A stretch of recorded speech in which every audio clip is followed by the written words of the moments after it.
Not every hero starts out strong. Some are forced to claw their way up from the bottom, working for every inch of progress. There's something special in watching that. Our favorite characters overcoming impossible odds. These tales strike a chord with us because they combine larger than life stakes with struggles we can all relate to. Solo leveling takes the struggle and turns it into something unforgettable, redefining the overpowered main character trope with jaw-dropping action, relentless growth, and a story that hits deeper than any fantasy. It's no surprise this manhwa has taken the world by storm. When I think of the hardest working main characters in anime, I think of Goku, Asta, Hinata, Rock Lee. They each put in work to strive towards their ultimate goals. This trope in anime is one of my favorites, but usually at the end of their stories, they achieve the overpowered title. Now, I can make an entire video on this trope alone, but I'll save that for another time. Think Kirito in the first season of Sword Art Online, or for those not very well versed in anime, the 95 Bulls. Essentially, this trope revolves around a character who is so strong, they redefine the rules of the world. You've probably seen countless YouTube videos and blogs about it already, but few stories bring these two concepts to life as effectively as solo leveling. This Korean manhwa, not manga because it's from Korea, has taken the world by storm with its breathtaking art, gripping action, and one of the most inspiring transformations in modern storytelling. Solo leveling started out as a web novel written by, I might butcher this, Shugong, and later adapted into a manhwa illustrated by John Suk-rang, running from about 2018 to 2021. In Korea, it was as groundbreaking as any other iconic webtoon, like Tower of God, and internationally, it found an enormous fan base eagerly waiting for each chapter. Fans still are buzzing about the anime adaptation, and it's clear why. The studio behind the animation knows they're handling something special, and you can feel that in each new episode. The story itself follows Sung Jinwoo, an E-ranked hunter, often called the weakest of the weak. He struggles to survive in a world where portals to dangerous worlds open up dungeons and bring monsters into reality. His power level is comparable to a normal civilian, and he constantly struggles on his missions, just barely surviving against the simplest of enemies. He's sorta known in his world for how weak he really is. But after a harrowing mission leaves him on the brink of death, and I mean literally milliseconds away, for being sliced to pieces by a giant statue killing machine that's killed about half his group already, Jinwoo discovers a mysterious system that allows him to level up, much like a video game character. This is where his journey truly begins, from weakest hunter to one of the most powerful forces in the world.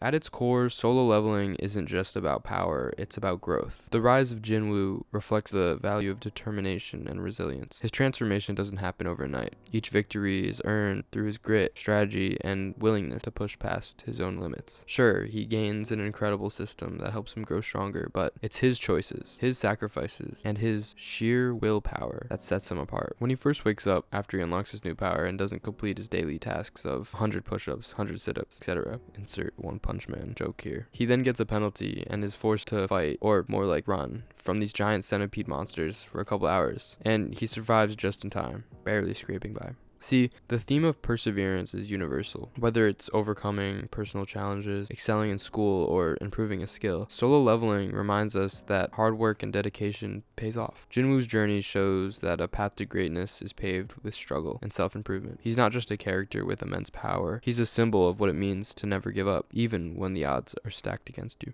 The rise of solo leveling happened during a golden age for Korean webtoons, alongside hits like Tower of God and Noblesse. What made solo leveling stand out was its addictive narrative and jaw-dropping visuals. The art, in particular, brought every scene to life, making the stakes feel real and the action unforgettable.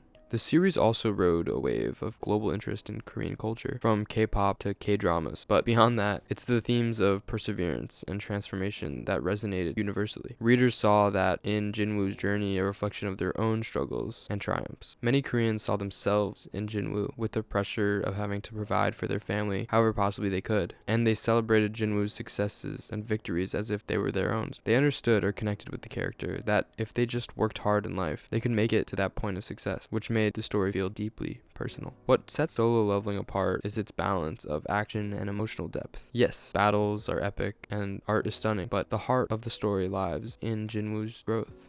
His journey isn't just about becoming stronger. It's about learning to take responsibility for his power and the people he cares about. The leveling system itself is a brilliant narrative tool. It gives the reader a tangible way to track Jinwoo's progress, making each step of his journey feel earned. Meanwhile, the world building adds layers of mystery and excitement, from dungeons and to the system's origins. When thinking of other stories with this underdog to overpowered main character trope, Naruto or Haikyuu come to mind. And what they do so well is they show the grind of the characters putting endless hours of work into their craft. With Naruto, you see him mastering new skills, and with Haikyuu, you have an abundance of characters working, trying to improve. At its heart, Solo Leveling is a story about transformation. Jinwoo's evolution from a powerless hunter to a symbol of strength mirrors the fantasy of empowerment that we all dream of, but it's not just physical transformation that matters. His journey explores emotional and moral growth. As he learns to navigate the weight of his power and the responsibility it brings, supporting characters also add depth to the story. Jinwoo's friends, family ground him emotionally, showing the importance of connection even in a world full of danger. Even the antagonists are given motivations that go way beyond villainy, making the story's conflicts more compelling. In a sea of fantasy stories, Solo Leveling stands out for its inspiring messages about hard work and perseverance. Its incredible art, gripping battles, heartfelt character arcs make it a must-read or watch for the fans of the genre. At its core, it's not just about Jinwoo's rise to power. It's about the journey of becoming the best version of yourself through determination and effort. For anyone that hasn't seen it yet and wants to see an unforgettable adventure, Solo Leveling delivers on every level, and I highly recommend it. If you enjoyed this breakdown, consider hitting that subscribe.